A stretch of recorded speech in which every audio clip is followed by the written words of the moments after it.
Olá, pessoal! Sejam bem-vindos a mais uma aula de Ciências do Ensino Fundamental. Eu sou a professora Ana Carla e hoje a gente vai falar sobre o calor e as suas aplicações. Dentro desse tema, vamos começar com transformações de energia, temperatura, calor, equilíbrio térmico e ainda faremos exercícios. Vamos nessa? Vamos primeiramente começar a falar sobre transformações de energia.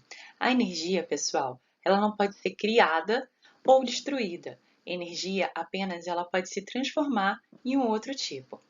Essa lei ela é conhecida como a lei da conservação da energia. Então isso quer dizer, por exemplo, que a energia elétrica, quando entra em contato com, por exemplo, uma lâmpada, como vocês podem ver aí na imagem, ela se transforma em energia luminosa. Não é que ela foi criada ou destruída, ela simplesmente foi transformada. O outro exemplo que a gente tem é a energia luminosa do Sol. Isso mesmo, essa natural que a gente vê todos os dias. Ela, quando é captada pelas plantas, pelas folhas dessas plantas, ela se transforma em energia química. Energia essa essencial para o processo de fotossíntese da planta. Então, pessoal, agora que vocês entenderam o conceito de energia, vocês vão perceber que ele é fundamental para compreender outros conceitos dentro dessa aula. A começar com temperatura e calor. Será que temperatura e calor querem dizer a mesma coisa? No dia a dia pode até ser, mas fisicamente falando, não. Isso porque temperatura, na verdade, é uma grandeza física que mede o grau de agitação das partículas de um corpo, ou seja, quantas partículas de um corpo estão agitadas. Sabendo disso, qual dos corpos da imagem deve possuir partículas mais agitadas? Um balde de água fria ou um café bem quentinho? Ora, precisa pensar? Acho que não, né? É o café bem quentinho. Por quê? Se eu sei que a temperatura dele é elevada, significa o quê? Significa que as partículas dele devem estar muito mais agitadas do que as partículas do balde de água fria, que, por sua vez, a gente vai perceber que vai ter a menor temperatura. Então, pessoal, temperatura, na verdade, mede o grau de agitação das partículas de um corpo. Ok, só que essa agitação, ela recebe um outro nome, tá? Na verdade, temperatura mede a energia cinética das partículas de um corpo. Sempre que algo está em movimento, é porque esse algo tem uma energia denominada de energia cinética, ou seja, energia de movimentação. Um carro, quando está em movimento, tem energia cinética. As partículas de um corpo, quando estão agitadas, também têm energia cinética. Então, a temperatura, na verdade, mede o grau de agitação dessas partículas, ou seja, mede a energia cinética média de um corpo. Tá legal? E como é que mede essa temperatura? Ah, isso é fácil, né? Mede através de um. Tararã! Mais uma dica? Não? Não precisa, né? Através de um termômetro. Isso mesmo, pessoal. Então, o termômetro ele vai medir o grau de agitação das partículas de um corpo, ou seja, vai medir a energia cinética de um corpo. Só que quando essa energia cinética ela está em conjunto, né, a respeito de um corpo, a gente não chama só de energia cinética das partículas de um corpo. A gente chama esse conjunto de movimentação das partículas do corpo de energia térmica. Então, o termômetro, na verdade, ele mede a energia térmica desse corpo. Pessoal, e como essa energia térmica ela é passada para o termômetro? Como o termômetro é capaz de medir a temperatura de um corpo? Ora, através do calor que esse corpo emite para o termômetro. Calma, então o que é calor? Calor é energia térmica em trânsito. Ela sempre é transferida, ela é sempre transitada entre o corpo que tem maior temperatura, ou seja, mais energia térmica, para o corpo que tem menor temperatura. Essa diferença de temperatura é que faz justamente o calor existir. Então, na imagem, vocês podem ver aí que o corpo A tem uma maior temperatura, enquanto o corpo B tem uma menor temperatura. Essa diferença de temperatura entre esses corpos faz justamente a energia térmica passar no formato de calor, de A para B. Na imagem do menino, ele tem basicamente 3 recipientes, em que o primeiro ele tem uma temperatura de 10 graus, a água, e o terceiro lá está com uma temperatura de 50 graus. Estão conseguindo ver? Então, o que acontece? Há diferença de temperatura. Se há diferença de temperatura, é porque vai haver a formação de quem? Do calor. Só que, da onde para onde?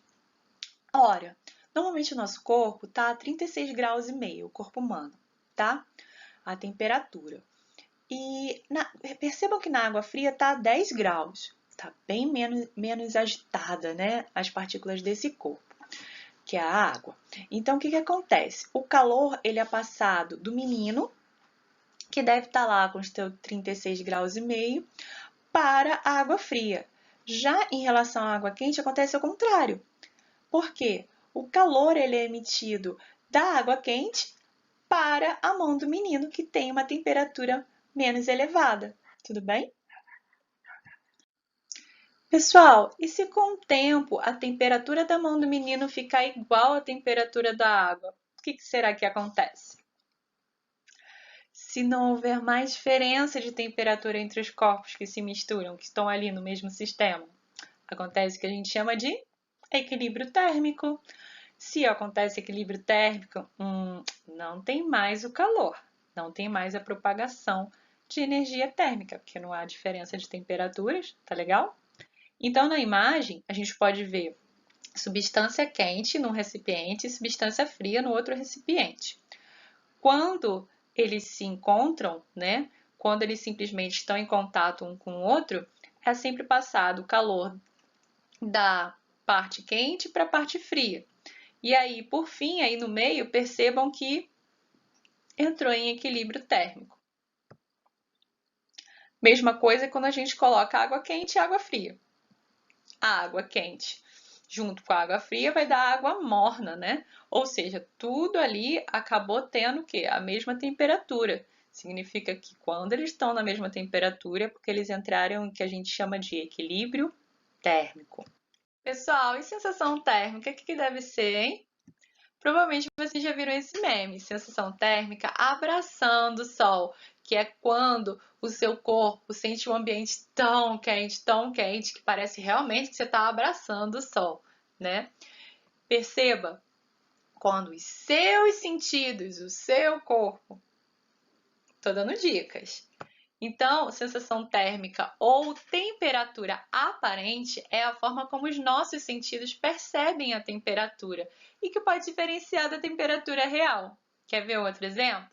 Quando você vai à praia, se está ventando ou não, faz você sentir uma maior temperatura ou uma menor temperatura. Mas a temperatura não mudou por causa do vento, é porque você tem uma sensação térmica diferente. Um outro exemplo é quando a sua mãe ela coloca a mão na sua testa para medir se você está com febre ou não. Por quê? Porque não é uma coisa muito específica. Vai depender do que ela estava fazendo antes.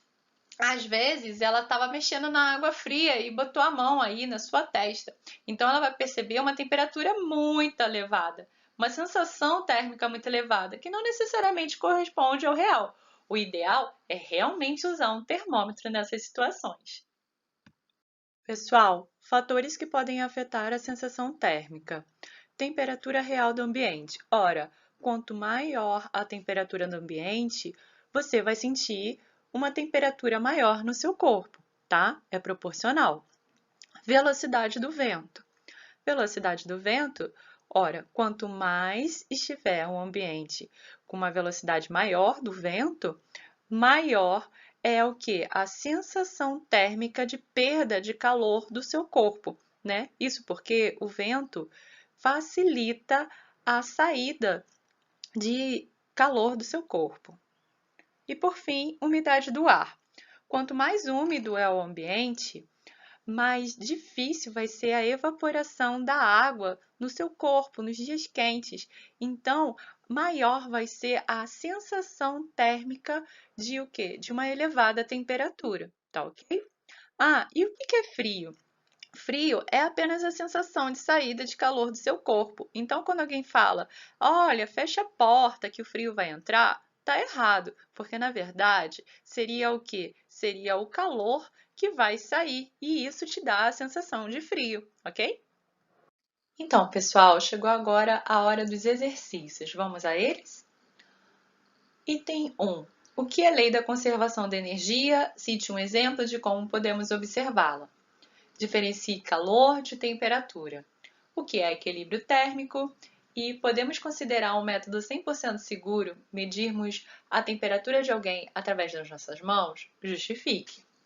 Façam aí que eu espero vocês no próximo slide. Então, pessoal, agora que vocês sabem tudo, vamos à correção dos exercícios? Item 1. O que é a lei da conservação da energia? Cite um exemplo de como podemos observá-la. Ora, é a lei que nos diz sobre a energia não poder ser criada nem destruída, apenas transformada. E o exemplo que eu coloquei é a lâmpada transformando a energia elétrica em energia luminosa, mas você poderia colocar outros. Exemplo, o seu celular tem energia química da bateria. Essa energia ela é transformada em vários outros tipos de energia dentro do seu celular. Por exemplo, a energia luminosa, para você enxergar lá os ícones do celular. Além do mais, a energia sonora, para você escutar aquele som bacana quando você está afim, ok? Diferencie calor de temperatura, é o item 2. Calor é a energia térmica em trânsito de um corpo de maior temperatura para um corpo de menor temperatura. Tem que haver a diferença de temperatura entre os corpos para existir calor, tá ok?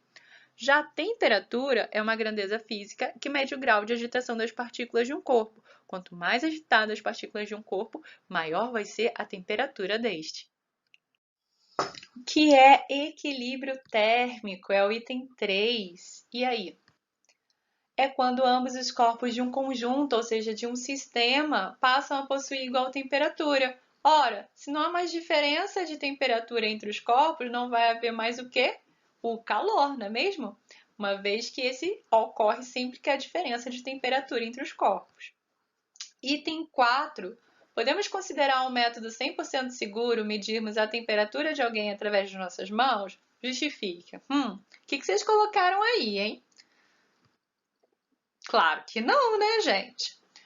Pois quando a gente faz isso, a gente está tendo o quê? A sensação térmica da pessoa, que não necessariamente corresponde ao quê? À real temperatura daquele indivíduo. É por isso que nesses casos o ideal é usar um termômetro mesmo, tá bom? Bom, pessoal, com isso a gente encerra a nossa aula. Eu espero que vocês tenham gostado e eu aguardo vocês nos próximos vídeos. Um beijo e até a próxima! Ah, e se esse vídeo te ajudou a entender um pouquinho mais sobre ciências naturais, não deixe de curti-lo, se inscreva no canal e até a próxima!